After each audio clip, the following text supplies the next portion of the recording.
Hey there, I'm Tara from Wild Bird Farm. I garden here in Zone 5 in central Iowa. We are in early June, and maybe you've heard of the dreaded gap season. Well, I am in it right now. I want to look at some things I am growing and some things I can grow in the future to help fill that gap.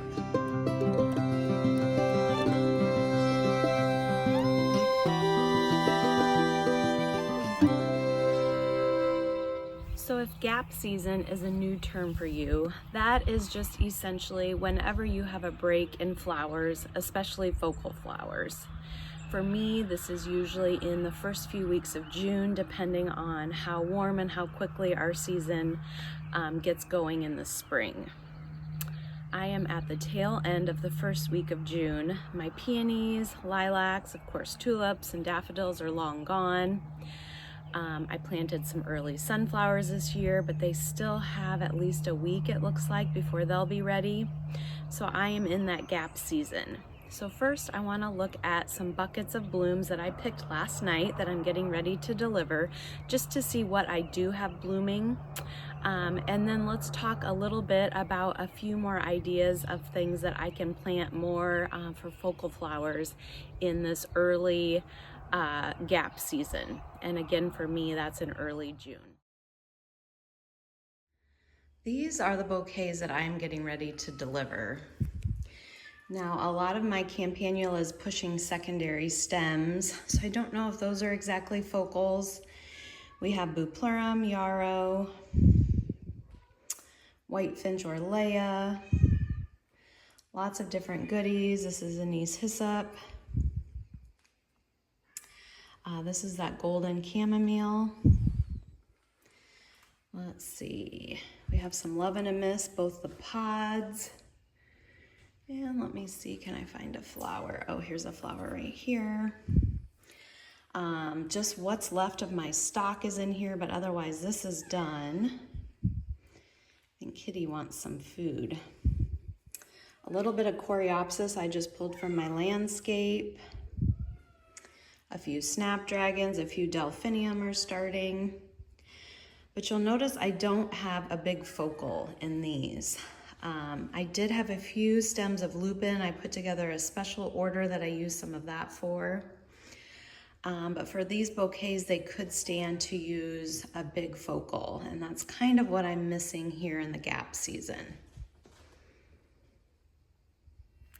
So I posed the gap season question last year in some flower groups, and early sunflowers, lilies, and then Dutch irises were all popular replies.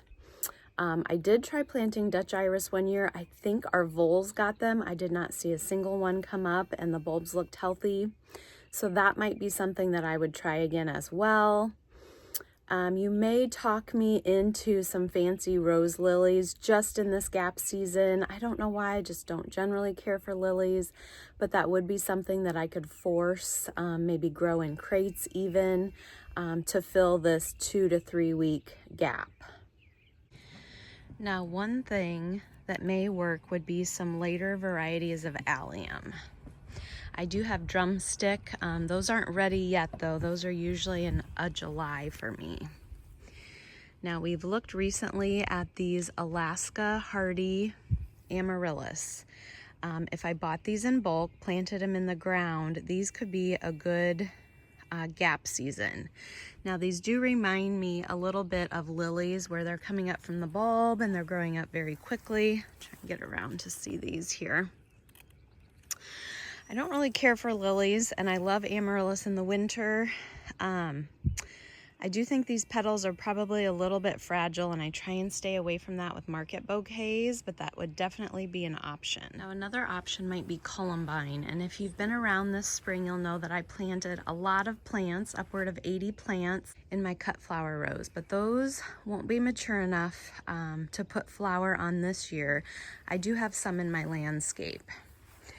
So weigh in and let me know. I would call these more of an accent. Now, I did buy a frillier variety to start seed in the fall for next year, and I think those could maybe hold their own as focals. Lots of times the The bloom heads face down. These are a little bit more upward facing, so might need to take that into consideration. These are, some varieties of these are native, so that's also a great thing to just have in your garden. But columbine might be an option as a gap season as well.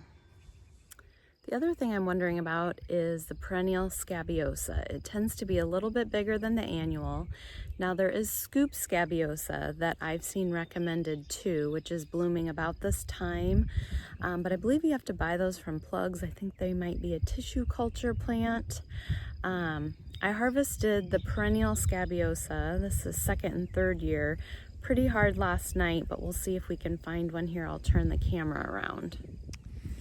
We're not going to have much luck finding one in bloom, but I'll try and put some pictures on the screen. Now I have both the blue and the white, and this year it's pushing quite a few blooms. So this could definitely, I think, fill in as a focal. I think I'd need to put in even more though, to have the volume that I need. Strawflower, I don't consider that a focal, but that is blooming pretty early this year, as well as the amobium. Looks like it's about ready to bloom as well on the far side of the fence. So definitely some different options. I think this is one that I will get more planted in the fall.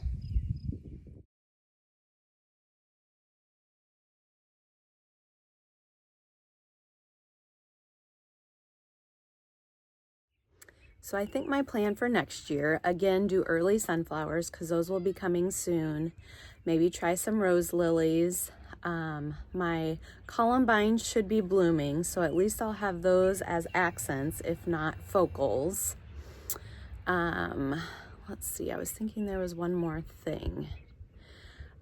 But let me know what you're doing in your gap season. Your gap season could be earlier than mine or later, but I think it's going to follow a similar pattern. What you're using in your bouquets between the peonies and the summer annuals. I'm also getting in a decent order of coneflowers, and I'm wondering, once those are established, if those might help fill in this season as well. Let me know your thoughts below. We're always learning and trying new things, and I appreciate learning from you. Until next time.